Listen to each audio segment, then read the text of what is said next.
My name's Amber Reeder and I'm here for the Roseville High School Avid Career Research Project, and I'm here with Ashley from Alaska Airlines. So when did you start this job? September of last year, but I had to do that 8 weeks of training, so about 2.5, 3 months now. Any special talents or abilities for this job?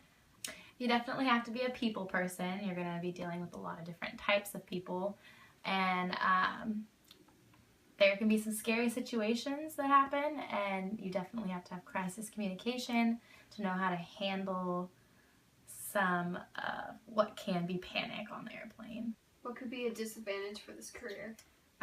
You don't really have a set schedule with this career. You could be flying a town away, you could be flying across the U.S., and you could be gone for 2 days, you could be gone for 3 weeks, so it's not really something that would work well with a family type of situation. Are there any special physical skills required for this job? Yeah. You'll have to be able to lift 25 to 50 pounds, helping people put up their luggage, CPR, first aid. You're going to have to be able to stand for long periods of time, sit for long periods of time. What level of education do you need for this position? Well, on the job description and application, it says that you'll need a high school diploma or higher, but if you want your application processed faster, or you should have some sort of a degree, an associate's, and communication would be best. So upon hire, is there any additional training you had to do?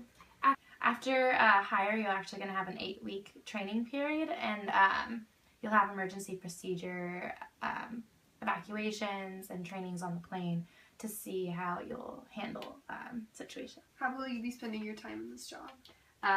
Mainly on airplanes, or I spend most of my shifts are random. It could be morning, night, afternoon. You could be on one side of the U.S. one day and the other side the next day. You have to have a very flexible schedule. Is there any stress involved with this job?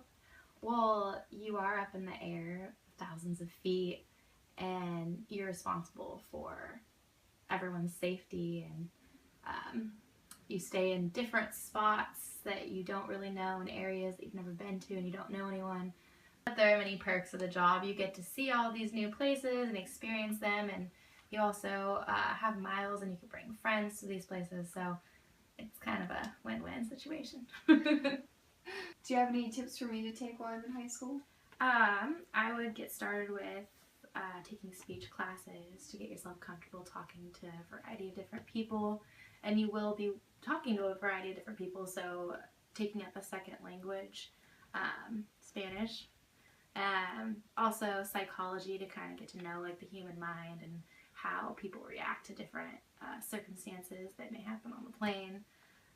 Also do your research when applying for an airline, so you know where you're gonna be. Like Alaska Airlines, where I was stationed out there, so I have to go back and forth, so look to see if you want to stay in your area, or an airline that you want to go travel, or Paris. I know that you're talking about that, so